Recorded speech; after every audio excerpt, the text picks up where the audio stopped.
के पत्ते और कच्ची हल्दी ये सारी चीज़ें लेने से उनका कैंसर क्योर हो जाएगा। अगर पेशेंट स्टेज 4 कैंसर तक रीच हो चुका है कि इन्फ्लेमेशन होना भी आपके बॉडी में काफ़ी इम्पॉर्टेंट है। सॉरी टू से I don't agree with this. Cancer causing element में इसको गिनना ये थोड़ी ज़्यादती होगी। कोई भी मैदा पेट में चिपकता नहीं है।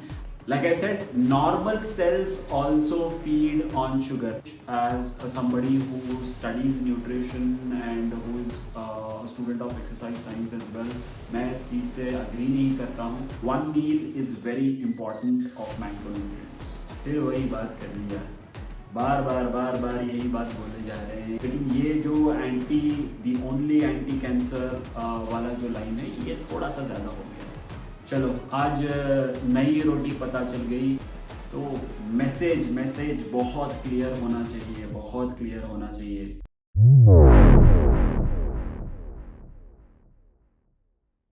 इस वीडियो को शुरू करने से पहले आपके सामने मैं एक बेसिक डिस्क्लेमर डाल दूं कि मैं कोई भी डॉक्टर नहीं हूं और ना मेरी कोई भी मेडिकल प्रैक्टिस है। लेकिन एज अ फिटनेस कोच मैंने ह्यूमन बॉडी के बारे में काफ़ी रिसर्च की है।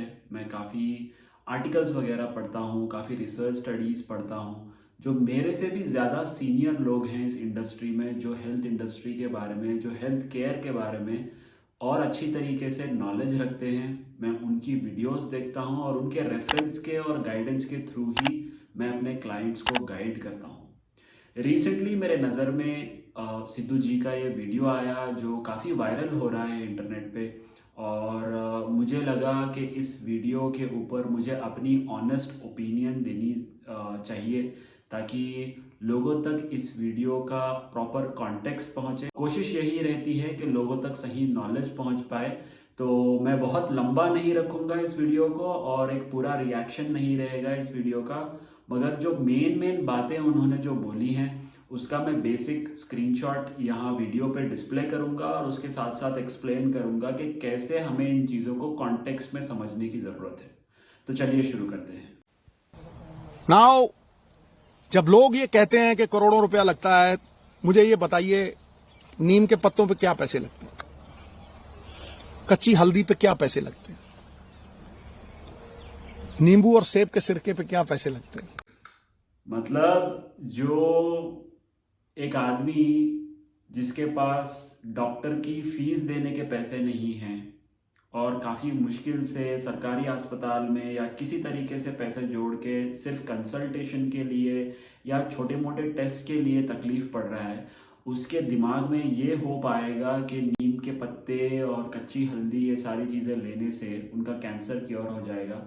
और जब तक वो अगर पेशेंट स्टेज 4 कैंसर तक रीच हो चुका है तो आप समझ सकते हैं कि ये चीज़ उसके लिए कितनी बड़ी नुकसानदायक हो सकती है और it can be very lethal for that persons life. मैं वो शेयर करूंगा सब कुछ आज। सो 4-5 चीजें थी जो मैंने ये रियलाइज किया कि भाई मेन कॉजेज ऑफ कैंसर है। कैंसर इन्फ्लेमेशन है, एक बीमारी का कारण है इन्फ्लेमेशन, और वो इन्फ्लेमेशन दूध से एक कैंसर इन्फ्लेमेशन ज़रूर है, लेकिन इन्फ्लेमेशन के बारे में आपको एक बात समझनी ज़रूरी है कि इन्फ्लेमेशन होना भी आपके बॉडी में काफ़ी इम्पॉर्टेंट है। Because inflammation is something that heels your wounds, it heels your even muscle repair में जब आप एक्सरसाइज करते हैं तो वो भी एक काइंड ऑफ इन्फ्लेमेशन ही होता है। तो inflammation is not something bad, it is actually your body is response of saying कि समथिंग इज गोइंग बैड, इसलिए मैं रिएक्ट कर रहा हूँ। हाँ, ये इन्फ्लेमेशन जब किसी तरीके से बहुत ज़्यादा हो जाता है तो obviously that becomes very detrimental for your body और आपके हेल्थ के लिए काफ़ी मुश्किलें आती हैं।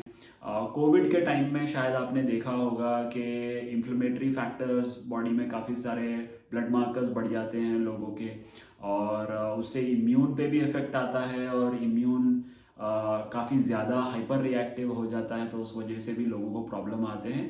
तो हाँ, इस पॉइंट में सच्चाई है, लेकिन ये बात समझनी ज़रूरी है कि little bit of inflammation in your body is also important so that the healing process and a lot of different process go on naturally in your body.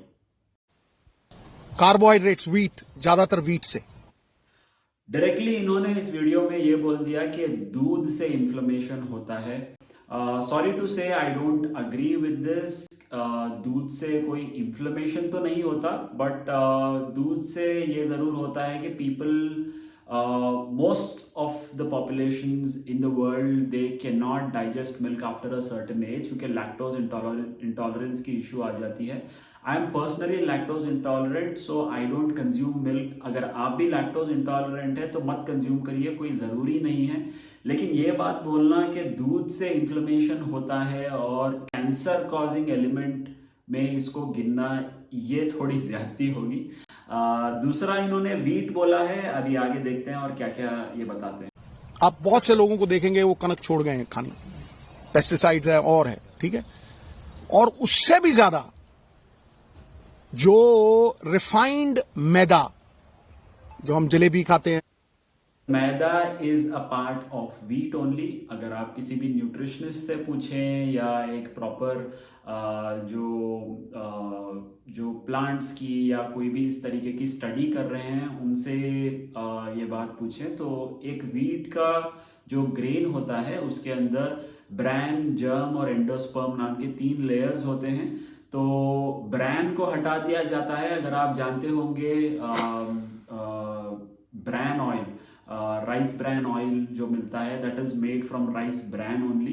तो इसी तरीके से जो फाइब्रस पोर्शन होता है किसी भी ग्रेन का, दैट इज कॉल्ड ब्रैन।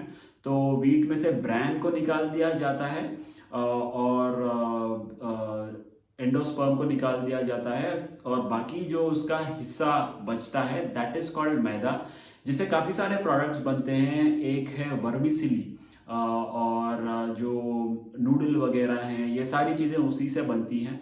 और इस पे काफ़ी सारी गलत सलत वीडियोस ऑनलाइन चलती हैं। काफ़ी सारे लोग ये बोलते हैं कि मैदा खाने से वो पेट में चिपक जाता है, ये हो जाता है, वो हो जाता है। कोई भी मैदा पेट में चिपकता नहीं है।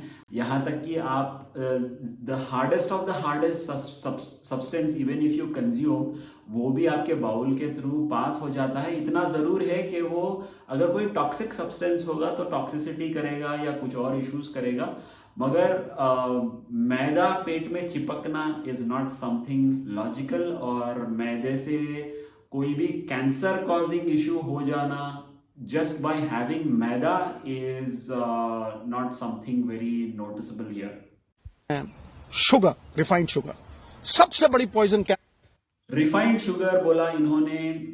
Refined sugar obviously is also one of the reasons why your cells feed on sugar. और शुगर एक्चुअली ये नहीं है कि सिर्फ शुगर से आपको प्रॉब्लम होगी। जो आप carbohydrate, simple carbs like rice consume करते हैं, आप रोटी कंज्यूम करते हैं, आप ब्रेड कंज्यूम करते हैं, कोई भी कार्बोहाइड्रेट रिच फूड जो आप कंज्यूम करते हैं डेली बेसिस पे, वो आपकी बॉडी में इन द एंड कन्वर्ट होके वो शुगर में ही सिंपल फॉर्म में कन्वर्ट होती है और आपके सेल्स को सप्लाई होती है। And sugar is the most basic form of glucose that your body can metabolise. तो ऑब्वियसली हर चीज आपके बॉडी में शुगर में ही कन्वर्ट होगी। कार्बोहाइड्रेट की मैं बात कर रहा हूं, तो शुगर आपके लिए बुरा नहीं है। हाँ, एक्सेस में अगर आप लोगे रिफाइंड शुगर तो ऑब्वियसली प्रॉब्लम होगी। कैंसर के लिए, कैंसर फीड्स ऑन शुगर। तो कैंसर की, Like I said, normal cells also feed on sugar. It's not just the cancerous cells. सवेरे उठते ही सबसे पहली चीज जो हमने फोकस की कि कैंसर को अगर गैप दो खाने में, शुगर नहीं दो, कार्बोहाइड्रेट्स नहीं दो रोटी, तो कैंसर के सेल खुद ब खुद मरने लग जाते हैं। तो ये बेसिकली ऑटोफेजी को रेफर कर रहे हैं, जहाँ पे आपकी बॉडी का खुद का एक मैकेनिज्म है जिसकी वजह से आपकी बॉडी आपके बॉडी में जो बैड सेल्स हैं या जो सेल्स जो किसी तरीके से रिपेयर नहीं हो पाते या कुछ रेसिड्यू रह जाता है इन सेल्स का, उनको कैसे एक तरीके से बॉडी खाती है और ईटअप करती है, और उस वजह से ये प्रोसेस ऑटोफेजी का कैंसरस सेल्स के लिए एक बेनिफिशियल प्रोसेस माना जाता है, उसके बारे में यहाँ बात हो रही है। तो शाम होने से पहले खाना खाया 6 साढ़े 6 और सवेरे अगले दिन 10 बजे स्टार्टेड द डे विद नींबू पानी। 6:30 बजे सनसेट के बाद खाना खाना बंद करना ये काफ़ी पॉपुलर है ऑनलाइन यूट्यूब पर और इंस्टाग्राम के रील्स पर। मैंने काफ़ी सारी ऐसी वीडियोस देखी हैं, लेकिन फिर मैं यही बात बोलूँगा, एक कैंसर पेशेंट के लिए तो ये चीज़ समझ आती है, लेकिन फिर भी इसको अगेन सुपरविजन में करना बहुत ज़रूरी है, क्योंकि इन्होंने कार्बोहाइड्रेट पूरी तरीके से कट कर देने की बात की है, which as somebody who studies nutrition and who is a student of exercise science as well, मैं इस चीज़ से अग्री नहीं करता हूँ। एक मैक्रो मील रखनी यहाँ पे ज़रूरी है, विच इज़ प्रोटीन, फैट्स और कार्ब्स का एक मील एटलीस्ट यहाँ पे होना ज़रूरी है। और उसके बाद अगर डे एंड किया जाए और आफ्टर 6 जैसे कि ये बता रहे हैं, तब अगर डे एंड हो एक कैंसर पेशेंट के लिए, तो वहाँ पे भी ये ऑटोफेजी का प्रोसेस उतना ही काम करेगा। लेकिन जो ईटिंग विंडो है उसके दौरान मैक्रो मील एक होनी ज़रूरी है, क्योंकि जो ये अभी आगे बताने वाले हैं इंग्रेडिएंट्स, उनमें कार्बोहाइड्रेट्स ना के बराबर है और काफ़ी सारी चीज़ें एकदम ना के बराबर है। न्यूट्रिशनल वैल्यू ऑब्वियसली अप होगी, बट कार्बोहाइड्रेट, प्रोटीन और अपना जो फैट का कॉम्पोजिशन है वो बहुत कम होगा। So one meal is very important of macronutrients. Warm water with नींबू।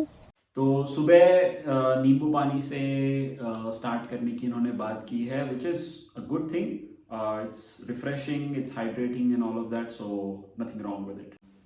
उसके साथ कच्ची हल्दी, उसके साथ एक लहसुन और सेब का सिरका।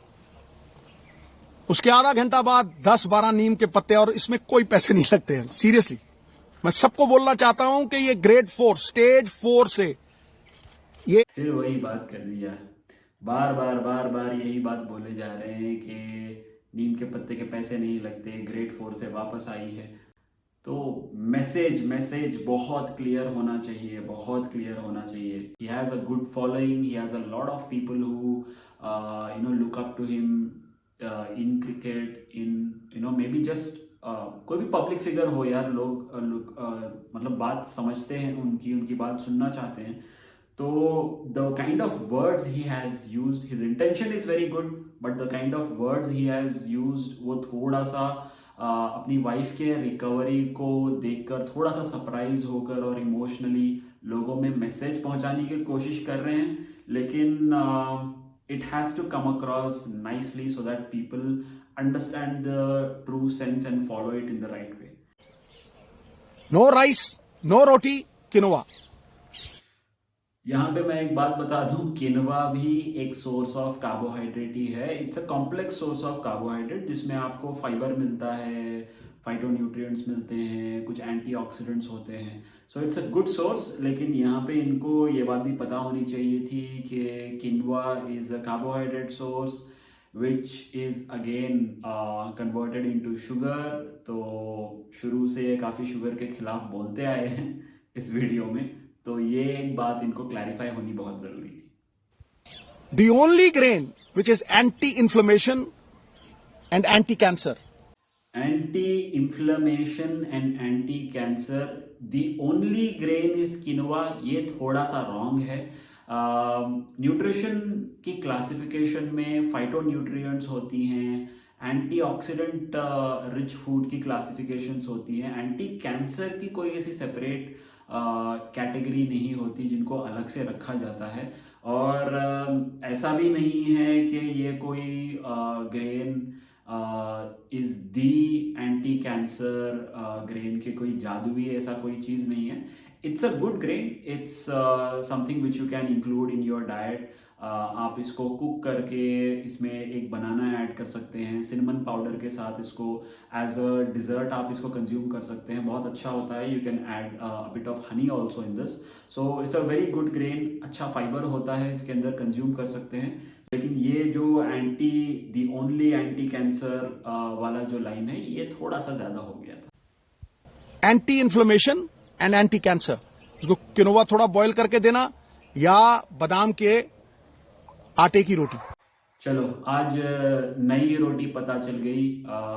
बचपन से हम बस व्हीट वाली रोटी जानते आए हैं। एक्टर्स कुछ नई रोटियां आजकल बता रहे हैं क्योंकि मिलेट्स का कल्चर चल रहा है। ये एक नई रोटी ऐड हो चुकी है, बादाम वाली रोटी। तो ट्राई करके देखिए, रेसिपी आपको शायद मिल जाएगी किसी रील में। तो इसके बाद आप जानते ही हैं, आपने पूरा वीडियो देखा ही होगा इनका, जिसमें ये आगे बताते हैं कि किस तरीके से पेट स्कैन में उनको एक भी एक्टिव सेल नहीं मिला कैंसर से रिलेटेड, और ये किस तरीके से इनकी वाइफ क्योर हो गई हैं। And that's a very good message that he has put. और बहुत अच्छी बात है कि ये लाइव आए हैं और लोगों को हेल्प करने की कोशिश कर रहे हैं। लेकिन थोड़ा सा तरीका अलग होता, एक्सपर्ट्स के साथ बैठकर ये कॉन्फ्रेंस की जाती तो बहुत अच्छे तरीके से लोगों को इसका फ़ायदा होता।